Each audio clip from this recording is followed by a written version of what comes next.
Om Shanti. Our topic is maintaining self-respect and respect for others. And it's a really deeply fundamental subject. Is translation coming through okay?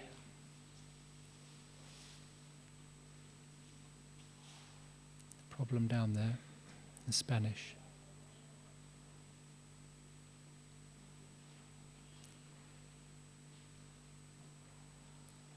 From time to time, over my own spiritual journey with Baba, which has lasted about 25 years now. You okay down in the Spanish group? Is it coming through now? Do you have translation? From time to time, during my own journey,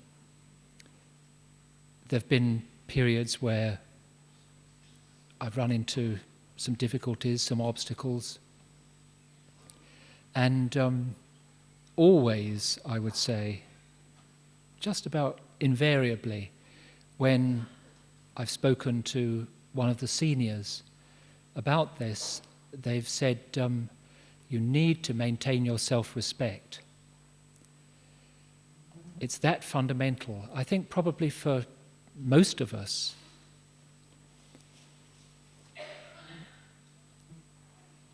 you may know that a few years ago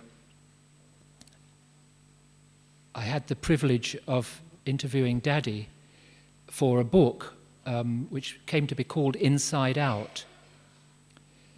And it's a real gem. It's based on a series of interviews where the title came from a common thread that emerged from these interviews, which was that Daddy bases her life on the ability to come from inside to out and not to let the outside go in a negative way. So inside, all of us, as children of Baba, all of us have that potential to be radiant. And with the knowledge that he gives, we actually can be like this constantly. It's possible. Daddy shows it. She shows that it's possible. She's done it by being very attentive to her thoughts and feelings all her life, and to understanding that power comes from a connection with God, from knowing God truly. If that link is maintained, the link with truth, the battery stays charged, the battery which you could say is of self-respect or it's of love and understanding. And because there's that charge in the battery, it's like a force field that is around Daddy, so that she's able to let any negative influences that come at her just deflect them like water off a duck's back, as we say in English, so that things don't penetrate. And by maintaining that strength, where she's constantly, the essence of it is that it's a constant outflow of positivity,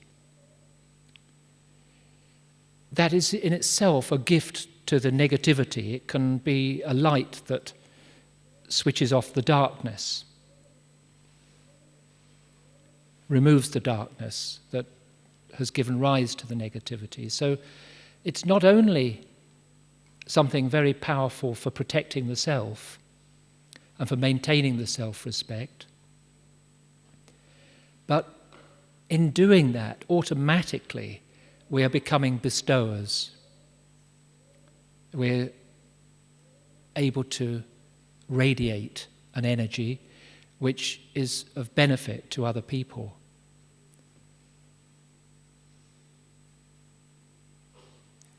So every time I'd get upset about something, it was often Daddy who I'd be seeing over the years in London, and she would say, "It's a lack of self-respect, Neville. I keep telling you, it's a lack of self-respect. You should take care of your self-respect."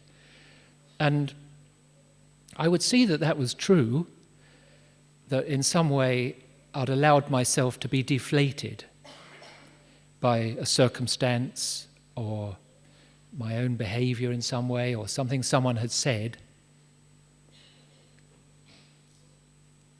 But with such sanskars arising from 2,500 years of body consciousness, that even though this is the common answer to our problems, but still we know it's quite a job to get our self-respect back in order, making it strong again.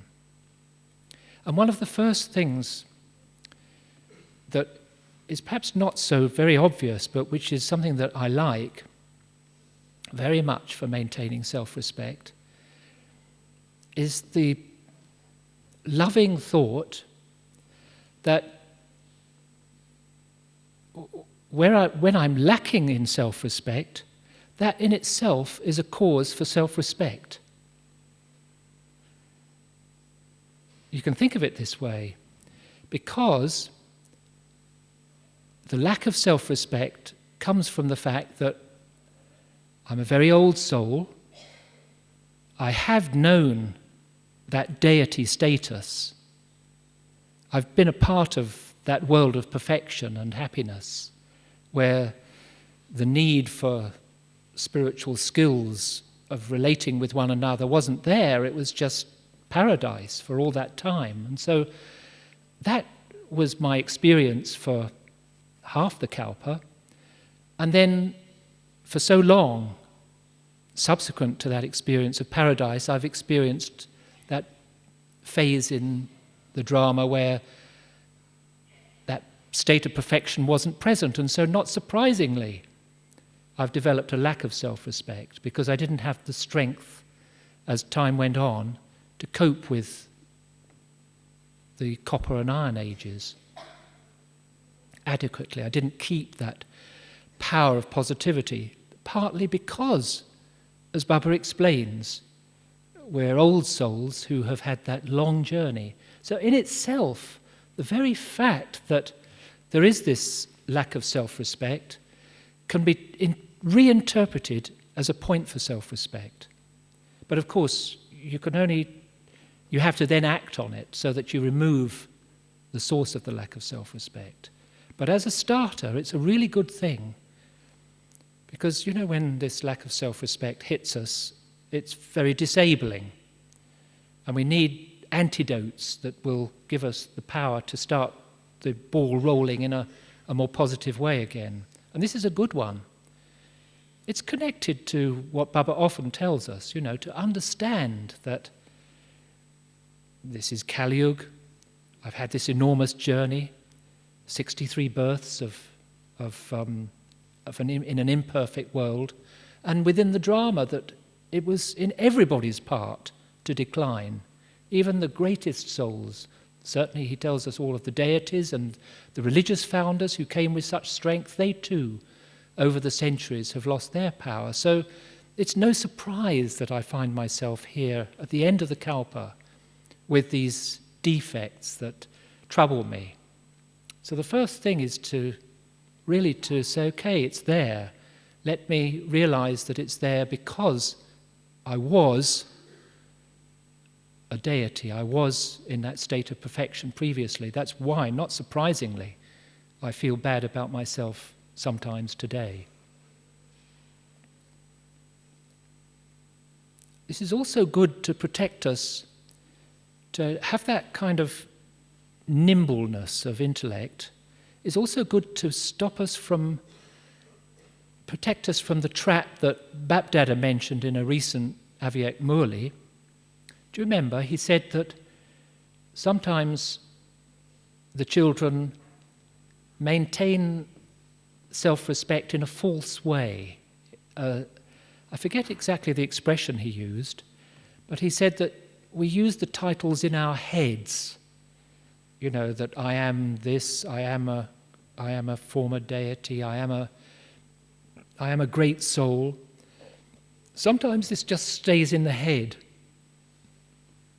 And it becomes actually an obstacle to our restoring ourselves, because if I'm making myself contented on the basis of a false support, just something that is not really being implemented in my life, but is just an intellectual idea that comforts me temporarily, then that's not actually going to help me in the long run. It's going to be like a bandage that will cover up the wound, but the wound will not heal so fast, actually. So I don't want to fall into that trap either. So this is a good first step to realize that it's not surprising that this lack of self-respect is there.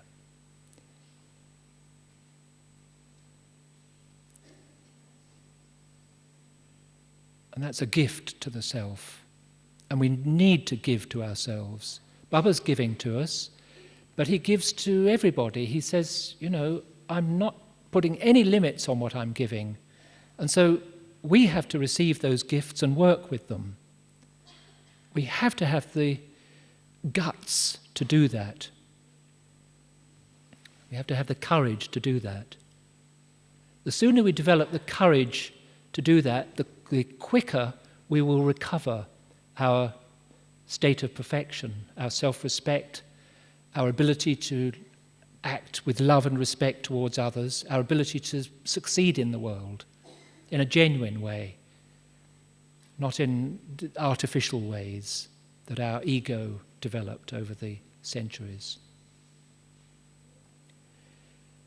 Just while on this point, I remember I was travelling with Sister Manda in the UK a few weeks ago, and it was quite a long journey, and Manda sat doing some calculation of how many minutes of body consciousness we've all experienced.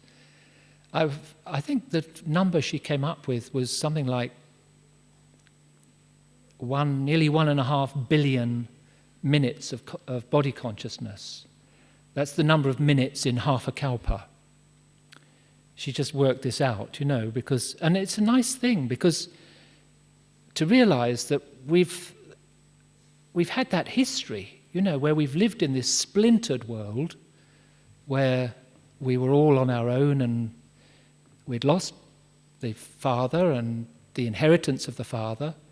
We were orphans, and we had to find other ways of surviving in that splintered world.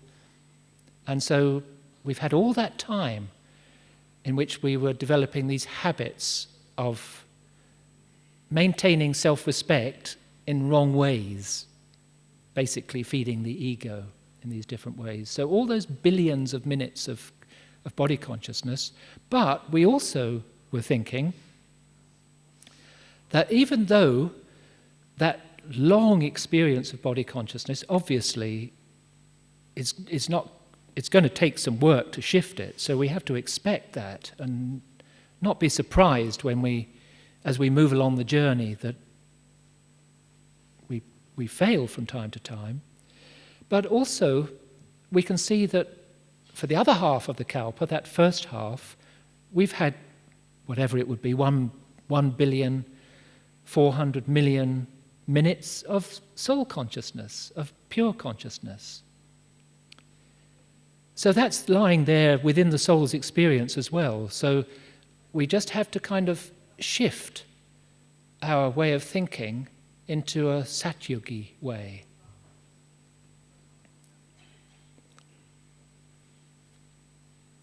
I think it was Daddy Janki who said not so long ago that one of the greatest renunciations is to make our focus the golden age, Satyug.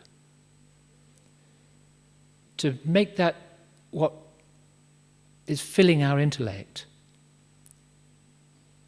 to really, really make the jump that what I'm working for is Satyugi consciousness. I know that this old world has a little time longer to run, and I've responsibilities and relationships that I'm still living through here in this old world, but behind what I do on the surface, everything to be for Satyug, that golden-aged world where irritation, violence, greed, lust, attachment, they're unthinkable. They just don't exist. They're not a part of that world. It's a beautiful reminder. We may not do it often enough. I remember some few years back, I came with my ex-wife to Madhaban, Liz Hodgkinson. She's also a writer and a journalist like myself, and she'd come to do some research for the book Peace and Purity, which is a story of the BKs, and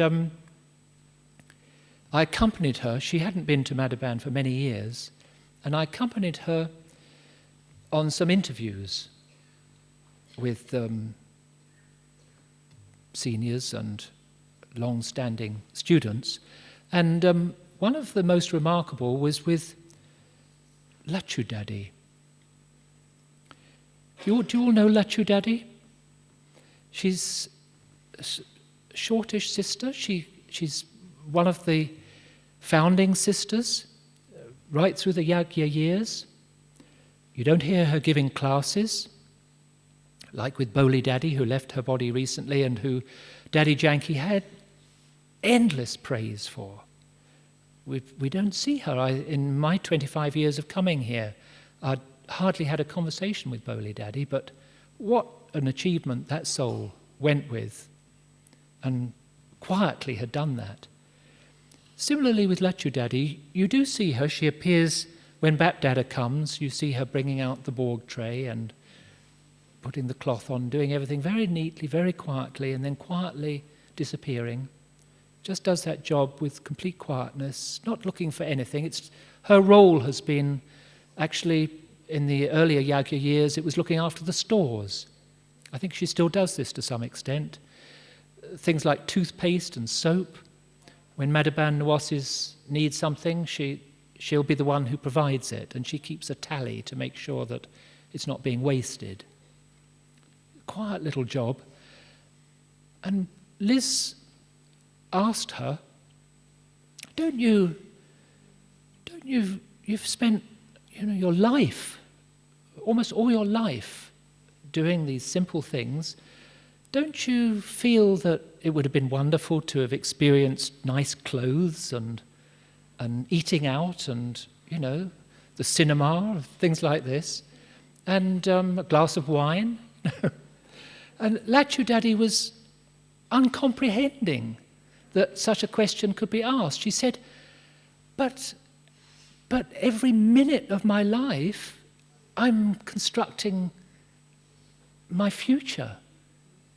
Every minute of my life is another, more strength to my time in all those births in paradise. How could that compare with that? And it really was, it was as if she couldn't understand where Liz was coming from in the slightest. She has such self-respect that her life is of the greatest. And these characters are sometimes, not at all obvious, but they're very good examples.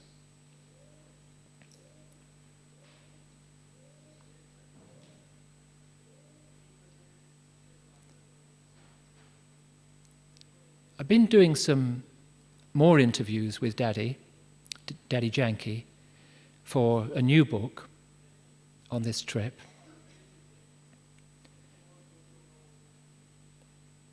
And I mentioned last night, very briefly, some of you may have been at the gathering with Daddy last night, that something that had come home to me in a more powerful way than ever was the total dedication required for success, for real success in this Brahmin journey. You can do BK light options, as we sometimes call it laughingly, like a light beer or something like that. BK light, you can compromise here and there, and all of us will do, no doubt. I mean, otherwise we'd all be karmatit immediately, in a sense. But what Daddy had brought home to me with a series of stories, because this next book is structured around some stories from her memories of her journey. Again and again, they were stories of total love and surrender. Total love and surrender. And I mentioned last night that I've always loved the totality with which Daddy describes this journey. No room for compromises, no tactful, of course she's very careful with each one of us as individuals to advise us appropriately because it is a journey. But basically, always her classes are about truth, no compromise. And she is urging us to go with her up and over the hill to Satyug with that total effort, as much as we can muster. And she wants it to be 100% from us. And she keeps saying, you can do it now. It's just a question of a decision at some point. And make it now. And these stories were challenging to me because I suppose on my own journey,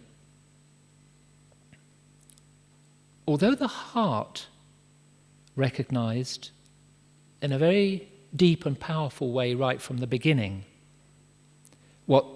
that I was dealing with truth in this family, in this organization, because even when I met just some junior BKs, I felt a quality that was missing inside me very much. And when I met people like Sister Genti and Sudesh Ben and Daddy Janki in London, I felt that there is no greater service to the world than to be like these people are. And I wanted to become like them. And yet at that time, I remember also having the feeling, even though Daddy says that the arrow had been shot, she had shot it, Didi Manmahini. She had come to London a few months before I came into Gyan, and she happened to be staying in a little house quite just a couple of miles from where I was living. I knew nothing about it, but Daddy always says that in some subtle way, when our journeys start, the memory comes back to us when those with whom we're connected in this great fabric of the Brahmin family, when they come and their truth calls us. It doesn't even have to be in words, but it doesn't even have to be with an immediate physical presence, but it can sometimes just be a vibration. And Daddy Janki says Didi pulled me in some way, and it was just soon after that I came into contact with the BKs. And the arrow penetrated my heart, but my head was filled with scientific, materialistic ideas. I'd lived in quite a materialistic way. I'd done no heart bhakti, if you like. In this birth, I had a kind of distaste for that sort of thing. And so my head was very slow to accept that this was the way Baba was describing things was really as it was. So my heart was ready to give itself, And it did, in a way. It did.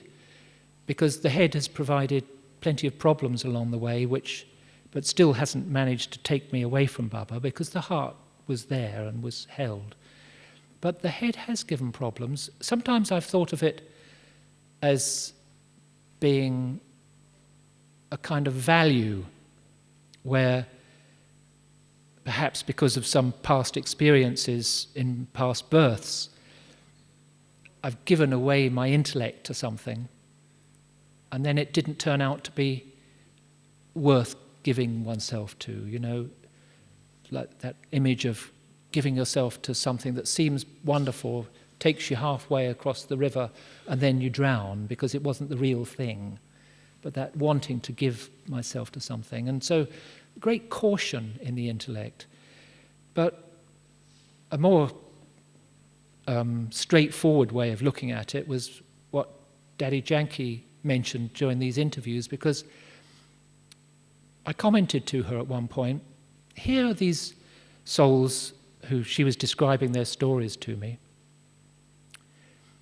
who in some way they were able to give themselves immediately and wholeheartedly, to the point that they didn't have questions, and to the point that they might give their lives for this, and they didn't have questions. These were the stories Daddy was highlighting. There were also others who had fallen by the wayside. You know, it's a tough journey. And so I'll tell you one or two of these stories just in outline as well. But I said to Daddy, I was pulled by my heart, and she said, yes. It was within the drama that Dee Dee hooked you. But I said, but Daddy, why did it take me all these years before my intellect would accept the truth of Baba's knowledge? Because it did. I feel as if it's only in recent years that it's really penetrated the reality that I am a soul, that I am a child of God, that I'm an actor in this play, that the play is drawing to a close. I liked the idea. It had a certain beauty, but I'd question it. You know, it wasn't always rock solid. Other things would pull me away from the conviction that this was true. So I said, why did it take me so long, Daddy? Just, you can say it in just a few words. She said, it was ego. Didn't take many words. So at least I'm happy that I think that's the first time that Daddy has directly stated, it's your ego. And, you know, as with all these things, it's a measure of my advance in my self-respect, I feel, that I'm happy to hear that from Daddy. Because, you know, we can be buttered up and we can tell one another that we're this and we're that. And often when we come to Baba, because of the wounds caused by our ego, like it says in the Pandav Bhavan dining room, ego is the root of all suffering. So our egos have caused us suffering. And when we're still hurt and inflamed, or we've got barriers around ourselves because of that suffering, we don't like to hear that we have this ego. But no, I don't mind hearing about that. I'd be happy to hear more about that, actually, from Daddy and the seniors. I don't mind now. And because my self-respect is more in place. And that's because not only my heart, but my head have got this, it's penetrated inside now. Mind and intellect. That's what we need, actually, essentially. Mind and intellect, both receiving constantly, both with USB lines, whatever it would be, you know, like into a computer, both constantly connected to Baba's mind and Baba's thinking. That means Baba's feeling and Baba's thinking. Okay, Baba doesn't think and he doesn't feel in one sense, but only when what's potential within him expresses itself through the material world. But through Brahma Baba, we saw what was in Shiv Baba, and it was total self-respect, total love, total respect for others, total acceptance of the drama, total power. That is Shiv Baba's mind and intellect, if you like, as we see it expressed through Brahma Baba. And that's what actually restores our self-respect, to the extent that we really make Shiv Baba's mind and intellect ours, as we can see it the way Brahma Baba showed it.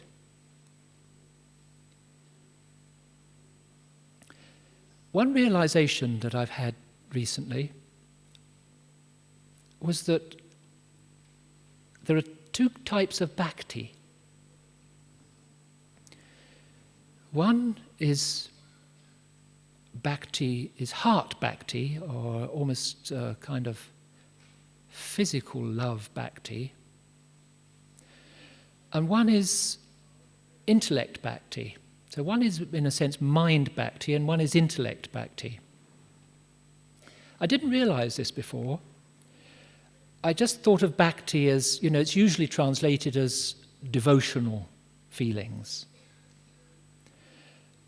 But on a recent trip to the south of India, which is the home of bhakti, actually, bhakti is immensely strong in southern India, very beautiful bhakti in a way that has been of sustenance to a degree of the quality of life for the people there over the centuries. A kind of bhakti that Baba says eventually he comes and gives the fruit for it. It's like a quality bhakti. And I saw down there, yes, there was the beautiful bhakti of wonderful old temples, fantastic priests, these with beautiful bodies, really beautiful bodies. They come from a caste that deliberately and very carefully takes care of these bodies through hatha yoga, through care in diet.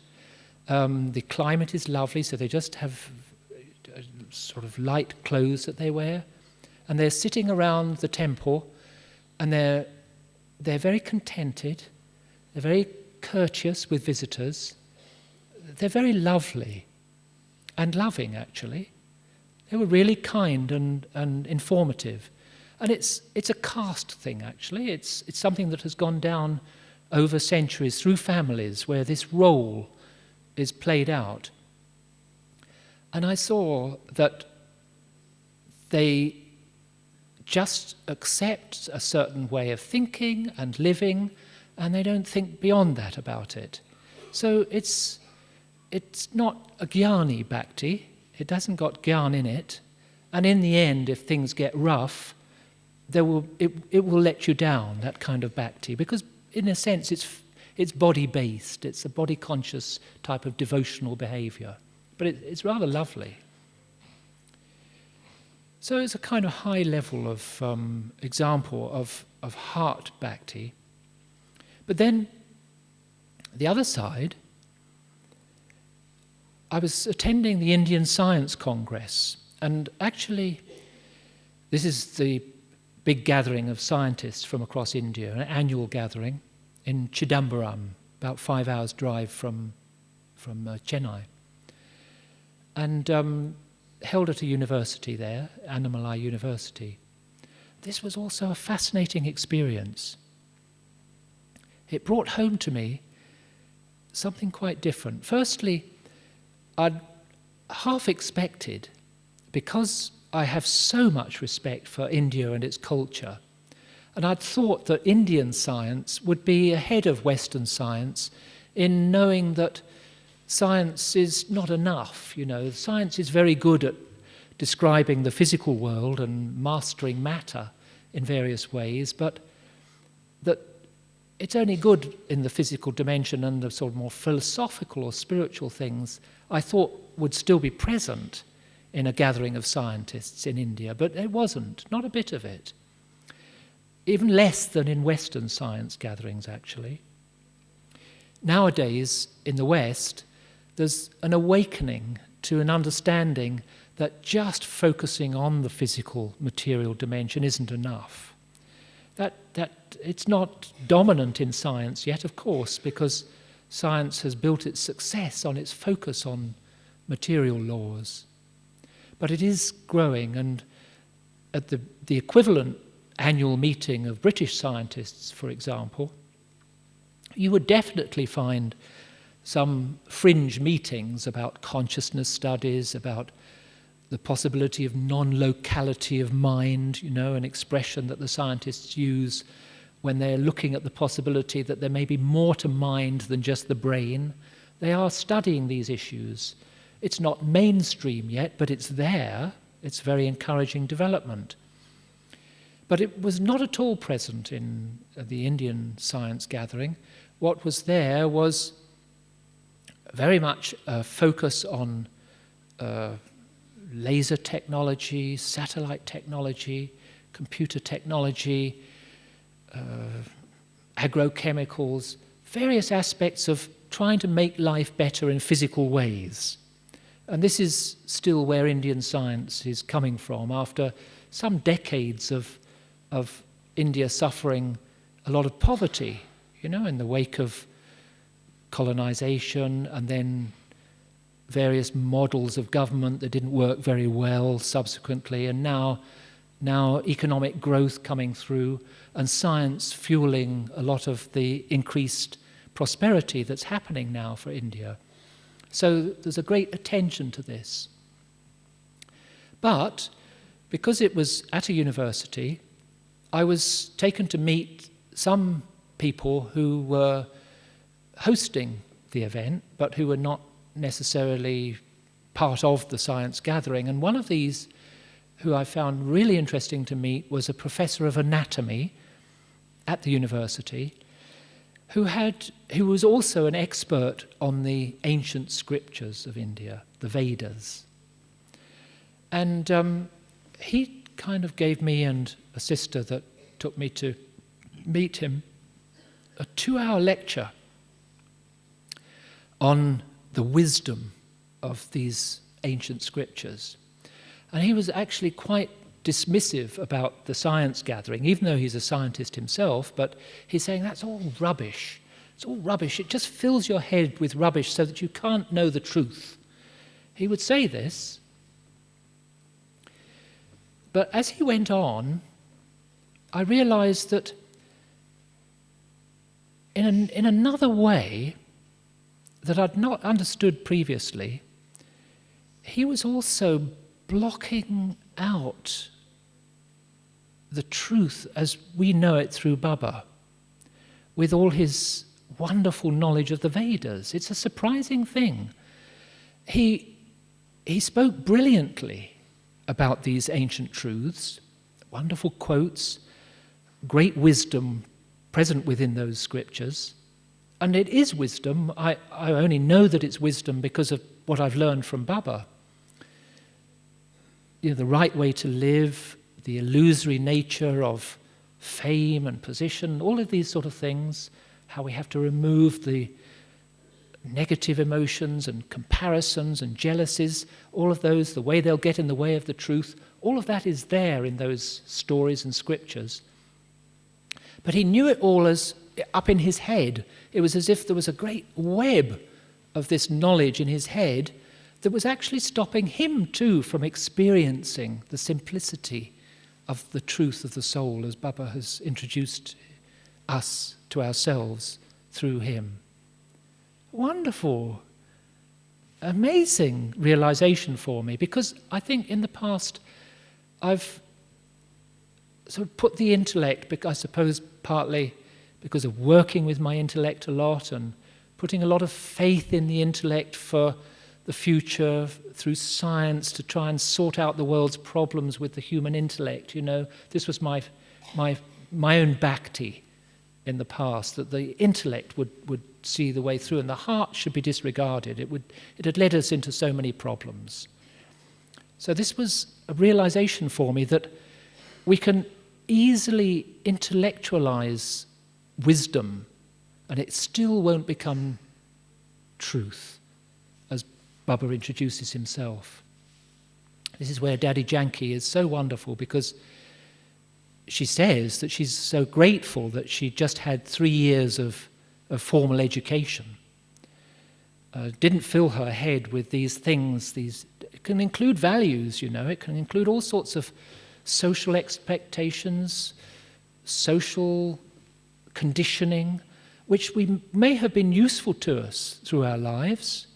These can sometimes be very good things, family values, social values, other things that we may feel quite proud that we've got these inside us, but they too can be blocks to the truth, of the whole truth, getting that whole truth inside ourselves.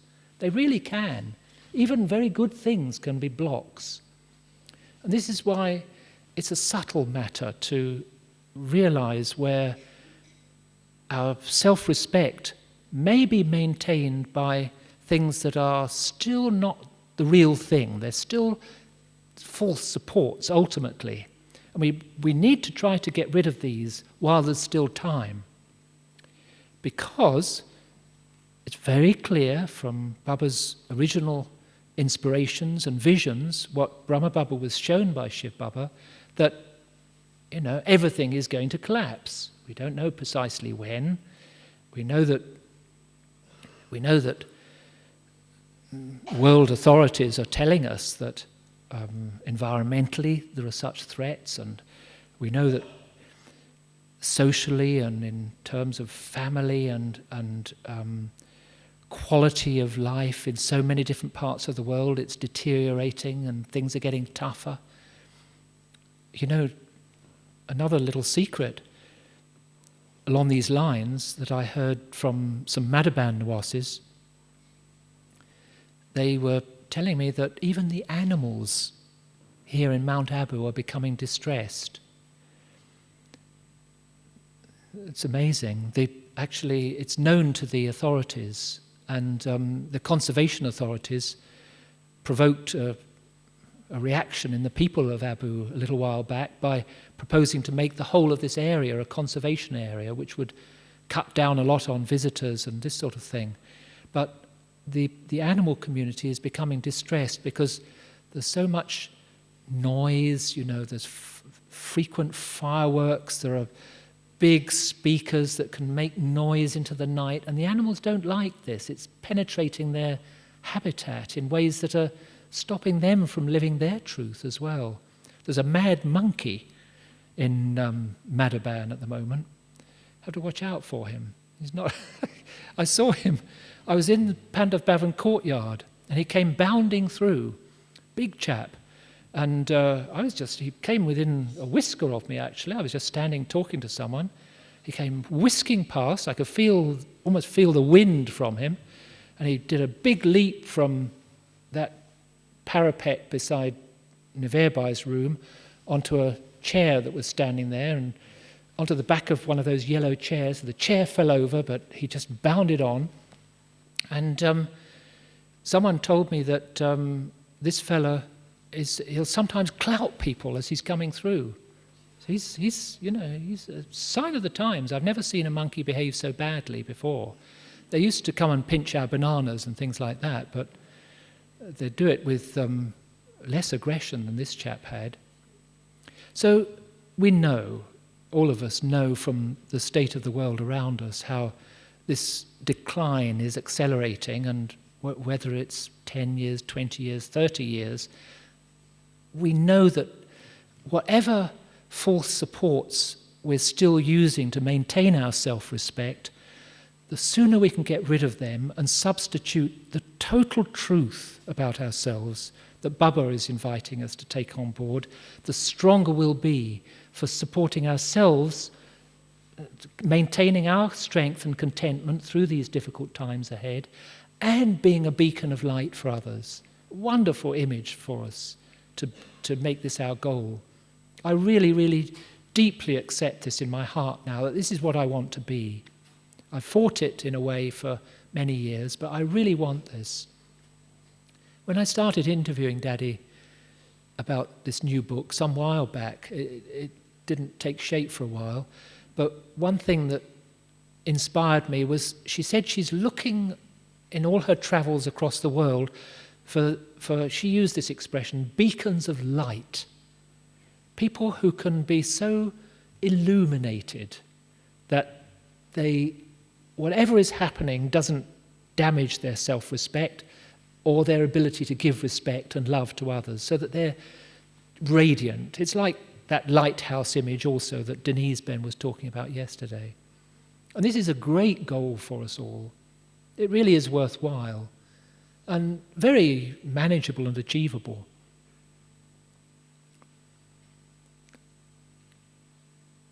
When I began on this journey, that arrow penetrated my heart, and I thought, this is amazing. This Baba is so beautiful, but it's an impossible love. That expression came to my mind at that time. This is an impossible love. Somehow I knew that there were going to be obstacles within my karma that would make it difficult for me to give myself wholeheartedly to this for some time. Each one of us varies enormously in the way that we come to Baba like this. And these stories that Daddy's been telling me illustrate this. There have been those who understood so clearly and so quickly that it didn't matter what obstacles came to them, as I say, even death, and they were not going to be deterred from keeping their connection with Baba. Truly, there were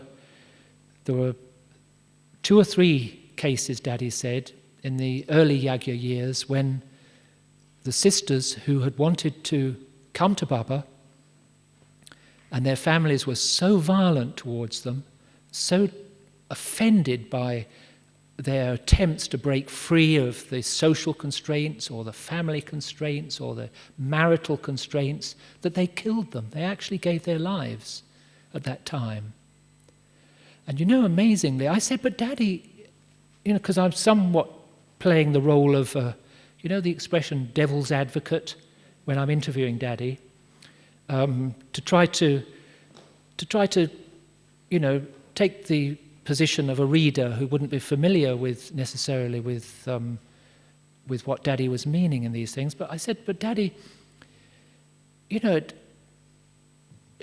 can it really be right that we go on a path that would actually require us to die?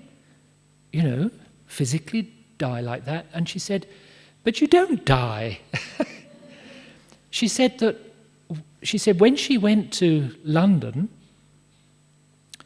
there was a run of young people who came and who became pillars of this Yagya. Ken, Charlie, Denise, who else? There was Waddy, Nick.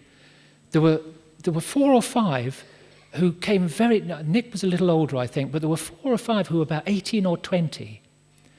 And Daddy very, very clearly has the vision that these were souls who were in the Yagya, but who gave their lives for the sake of holding on to their truth, not being willing to sacrifice that truth for the sake of family values or marital anger or, the social constraints. They wanted to do it, and their karma was such that they had to settle that karma painfully sometimes, maybe through severe illness and death in those early days, because a number have left their bodies because it was so tough. But they would then take rebirth, and then Daddy goes to London, and Charlie and Ken had gone to Australia. They would have been in the Yagya somewhere before. They were off in Australia, but they come travelling in Europe. Here's Daddy. They come back to the Yagya. That's the way Daddy sees it. So they don't die. Of course they don't die. That's my body conscious sanskars still kind of feeling sorry for people, but the soul doesn't die. It escapes that particular circumstance, takes rebirth, and then because it has held on to the truth and settled some karma, it comes back into a wonderful role in the Yagya. This is a lovely way of thinking. It helps us to understand that old ways of thinking, that, oh, but, if I really do what Baba's asking of me, it may make me sick, or it might mean I lose my job, or, these various things that will put in the way of it. But actually, why not? Why not let it make you sick? If that's necessary, of course, Baba says, don't invite sickness through stupidity, and take care of the body, feed it properly. But if it's necessary to put your health at risk for the sake of holding on to your truth and breaking through to your truth, then don't be afraid to do that. And Daddy shows us this, of course, in such a wonderful way, that she's risked her life several times to maintain that truth. So just to conclude,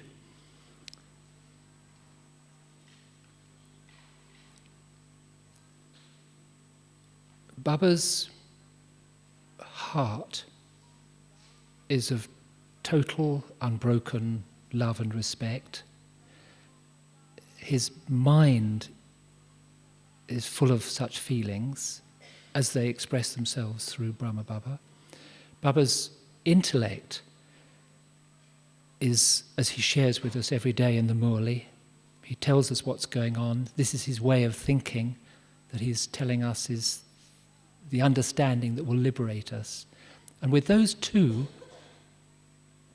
when I link my mind and my intellect to wholeheartedly and whole intellectually, really surrender myself in both ways to both, then I will fill with that truth and that is of both the heart and the head, and my self-respect won't be in question. And when I do this, I will become of such wonderful service to others. I've noticed that, and in fact, many of the stories that Daddy was speaking of, when people do this wholeheartedly, that's when others around them transform as well. Really do. And even if they don't transform, they receive a lot, for which they say from their hearts many thanks to those who have transformed. Whereas if we kind of think, well, I've got to do this there and I've got that responsibility, and we let those things get in the way of the restoration of our true self-respect, which comes from restoring our truth, then those others get cheated. They don't get as much from us as if we do it in a wholehearted way, even though they may oppose. Like Daddy had so much opposition, and yet later her relatives were so respectful towards her because of what she had done for herself and was then able to give to others. So that's really the nub of it, that taking everything for us in the way that Baba's saying is the best way of showing respect to others as well as to ourselves. So I've covered quite a bit of ground in various ways. There may be some questions that have arisen.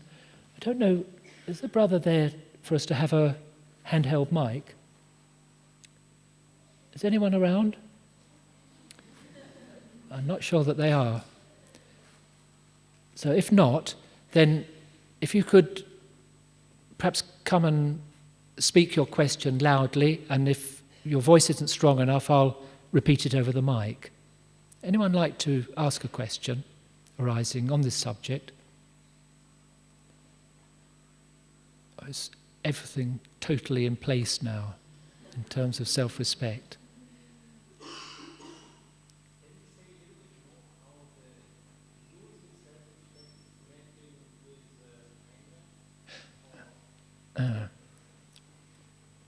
Thorsten was asking, could I say a little bit more about how losing self-respect is connected with anger?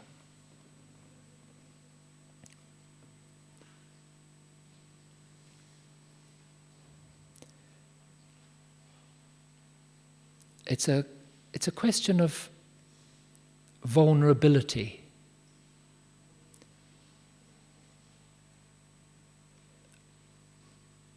I was saying at the beginning that Daddy Janki is very conscious of having developed her own self-respect to such an extent that it's like a force field that radiates from inside to out. And as long as that force field is in place, things can come, negativities, situations, issues, circumstances, insults, and they're water off a duck's back. They just bounce off because she's got such self-respect in place through the connection with Baba's way of understanding and Baba's way of feeling. It's all dependent on that, not on what she does or on what other people say or do, just on her connection with Baba, his mind and his understanding. And because she's got that so strongly in place and attends to making sure that it stays in place through the day, she does. She gets them, despite how busy she is, she still ensures that she has a few minutes here and there. I've been seeing this because of doing these interviews, a few minutes here and there to remind herself of what Baba had been telling her that morning in the Murli, so that she keeps that force field in place. And then she's ready to take on everything that comes, and it doesn't penetrate her self-respect because that's intact. But as soon as we allow ourselves, allow our respect, our sense of who we are, to be dependent on anything from outside of us, what we do, even what we do in good ways, what other people are saying about us, whether other people love us or not, whether we feel we've got a place in the world, in that external sense, any dependency of that kind, and it's liable to, the force field of our self-respect is liable to be breached because it's not coming from inside to out. It's more like a shell that we've put around us externally. And a shell is fragile, as everyone knows. It can be penetrated by a stone or an arrow. And this shell, which is essentially ego, where I'm maintaining my self-respect on the basis that I'm, of a particular gender disposition, I'm a particular age, I come from a particular country, I have a particular financial background, I come from a particular caste, I have a particular religion, I have a particular contribution to make in the world. Any of these things are false supports because they're actually depending on things that are external to me, and they may be maintaining me for a while, but at some point something's going to come along and penetrate that screen, and then I will hurt. And then, because that's happened countless times through the second half of the Kalpa, then I will react and I will try to fight off that threat to me through anger, which is basically a projection. I've allowed myself to be hit by a projectile that has come from outside, that has cracked my shell of ego, and so I throw something back in a way that is not from the truth of the radiance of Baba's truth, of goodness, of respect, but it's fighting it off in a negative way, like through anger, irritation, rejection. This is the connection. And I know that, I've suffered from this because of, despite receiving so much from Baba, but still my self-respect wasn't properly in place for many years, and I'm still working on it. So still things can come and can penetrate that shield, if you like, to the extent that I've still got some false things outside of me and cause me to react with anger. I'd asked Daddy about a situation that had arisen in the UK recently where I'd been given a new responsibility in relation to some property and a situation. And I was finding that this was provoking a sense of despair and frustration in me, which is kind of aspects of anger. And I couldn't shake it off. And I asked Daddy about it, and she said, you mustn't allow even issues to affect you. You know, like debates about the right thing or the wrong thing to do. It may be that the wrong thing is being done by BKs.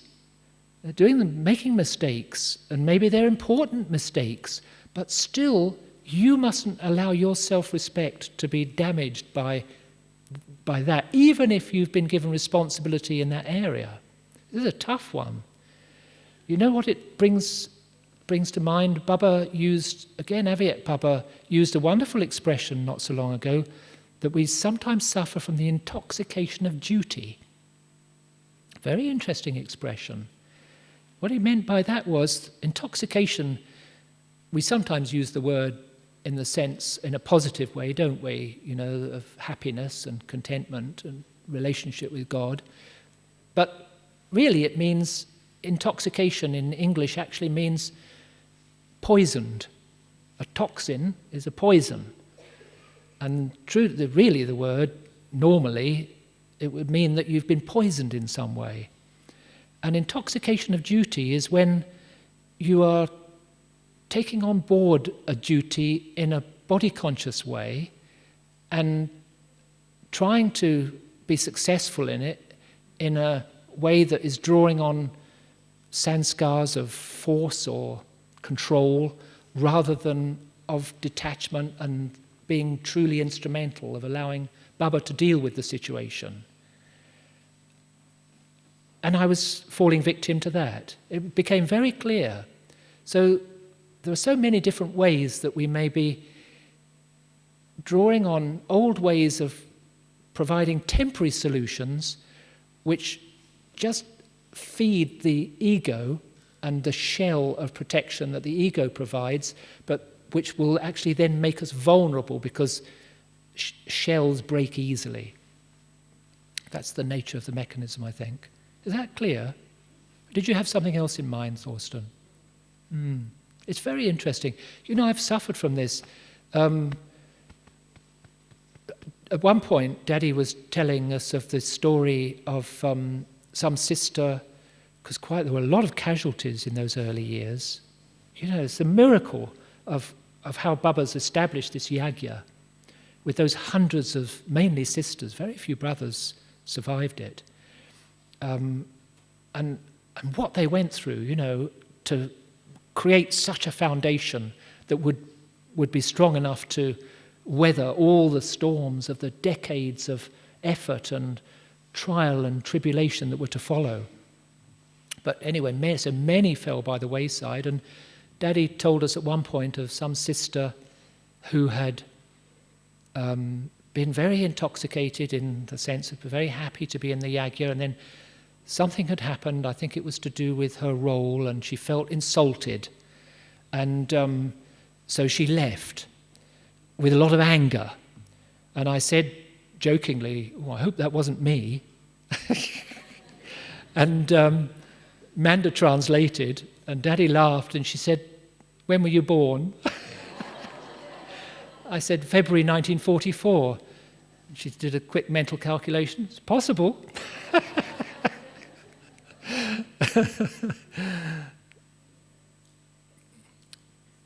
Any more questions? Yes. Oh.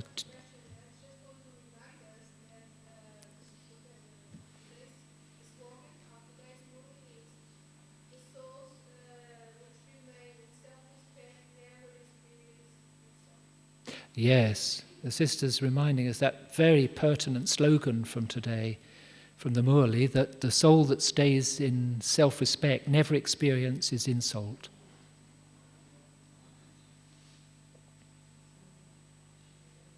Oh, and there was a sister then the brother in front. A question about Shiv Baba.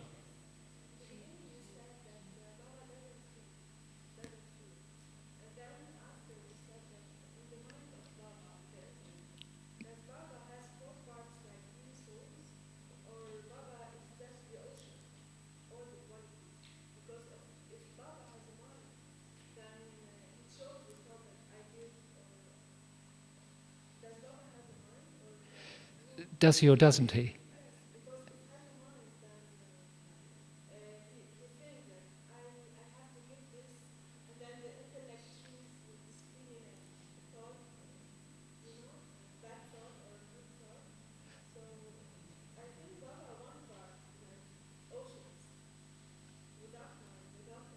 Right. Okay. Interesting question. The sister was saying that I'd mentioned at one point that Baba doesn't think or feel, but then I'd also said that it's good that on this journey we are making our mind like Baba's and our intellect like Baba's, and minds are to do with thoughts and feelings that bubble up, and intellects are to do with how we think and understand.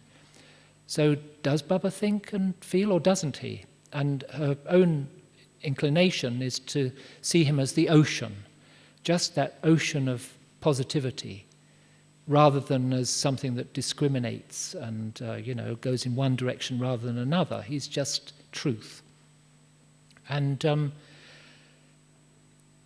not sure that I can answer the question adequately. It's probably something that we could explore further with Daddy.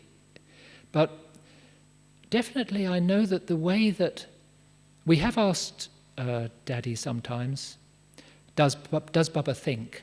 She says no. Shiv Baba doesn't think. Shiv Baba doesn't think. But the way I understand it is that because Shiv Baba is a seed, a state of total pure potential that holds all the secrets of the drama within him, and then they gradually unfold through on this material stage of the world.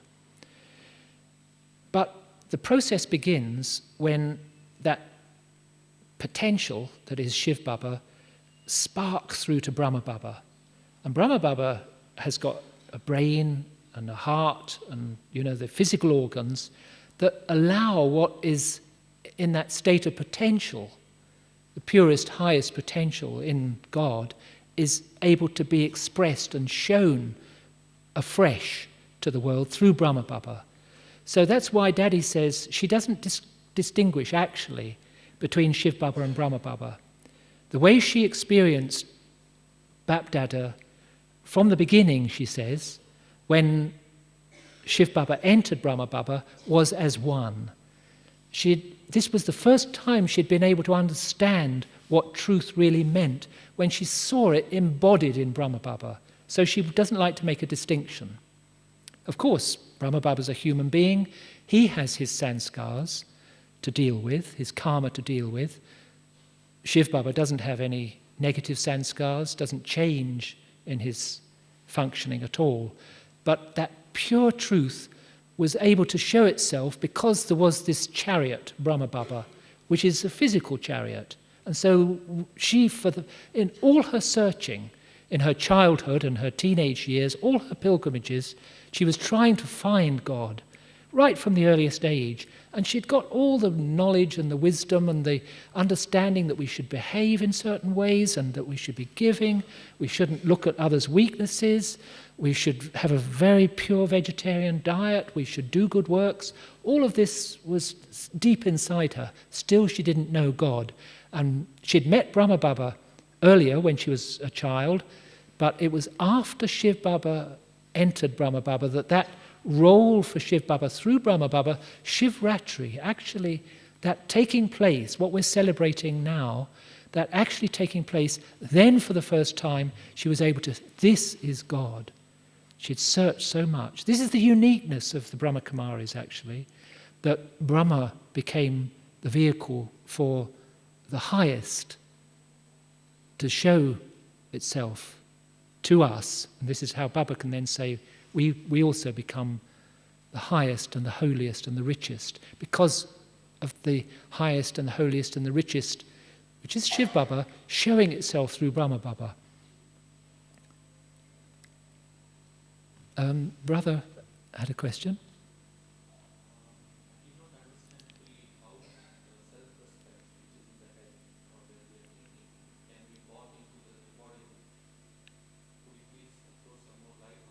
Right. Whenever we get into the embodiment of one's self-respect, how to maintain that self-respect for a long time. Could you please take one example of that? Right. The brother's question concerns becoming the embodiment of self-respect. He was saying he didn't understand, and I'm not sure that I covered this distinction, how self-respect could be something in the head, but then how that becomes in the heart, and also how, if we have experienced it as the embodiment, that becomes something over a long period of time. Well, I don't think self-respect is something confined to the head. It can be, and nor is self-respect something confined to the heart, although it can be. My feeling is, this is what is so interesting about this path with the Brahmakumaris, that both head and heart have to be addressed at the same time. It's like those things I was mentioning earlier about the different forms of bhakti, how some address the heart and more that stage of self-respect that those priests have got from that special caste down in the south, and then the self-respect of the head that the professor of anatomy had got, but neither of them being really secure. Something okay, perhaps, that's kept them going, but at some point they're going to suffer because it's not enough. And Baba's making us so solid through and through. And how is he doing that? He's doing it because, first of all, my experience was that he showed me that I am respect-worthy because he showed me what it feels like to be a soul. When I met the Brahmakumaris, and that positivity, that respect that they showed to me was something I'd never seen anywhere else in the world. And I'd travelled quite widely through my journalism. It was unique, and it touched my heart very deeply, and it gave me an immediate self-respect that I wanted more of. But it wasn't sustainable. In a sense, it was in my heart, it came into my body, and it aroused a memory of what it feels like to have that self-respect. But to maintain it, you've got to have jnana. You've got to really have faith. Your awareness has to change. Your deep conviction that you are an eternal soul. You've got to really deeply understand that. And it means that you have to let go of all those other identities of being a good student, even of being a BK. Daddy Janki, a few years back in London, said at one point in the gathering, Daddy doesn't think of herself as a BK. Wonderful. I loved it so much. Nobody could be more committed to the Brahmakumaris. She's obviously a Baba's child, Brahmakumari Janki. Absolutely no question, but she's also beyond that. She's God's child. So not even the full support of thinking in a heady way that I'm a BK, so my self-respect comes from that. Actually, even that would be temporary if it was just something in the head or just something through wearing a white sari or white clothes. It would still, or just, even following a vegetarian diet or doing certain disciplines, it would still not be real if it was just something that was external, trying to tell myself that I'm a better person. And I've made those mistakes too. Early in my years in Gyan, I took a lot of intoxication from trying to be the BK externally that I wasn't internally yet. We do this. So the two must go together, and depending which comes first. Some first get this in terms of the head. Maybe they've done they haven't sort of got too much into materialism. They've stayed connected to the spiritual understanding, like Daddy Janki, but there was something missing, that total embodiment of truth that she saw in Brahma Baba. That's what brought her to this. For me, it was something similar, really, that I saw this quality that was so missing in me and others around me, I felt, in these BKs that I met. But the understanding took time to come, and it's that understanding that's made it constant for me. Others come with the head. They've been searching a lot, and they hear this, and they feel, yes, that's the last pieces of the jigsaw. This makes sense to me. They get it immediately. The faith is there in the intellect, but perhaps their heart is not as open. You know, maybe they've suffered and lived a lot in their heads, and they find it difficult to open their heart to this. So it may take time for them to really open and feel the beauty of Baba's love, the joy, the bliss of being a soul. That may take time to come. But in the end, the sustainability of it comes from having the two together. Anyway, if there's any other questions, otherwise I think it's time to close. Oh, one more.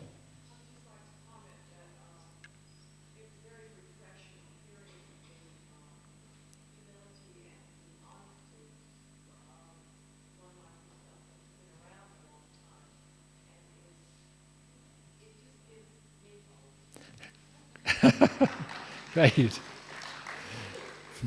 Om Shanti.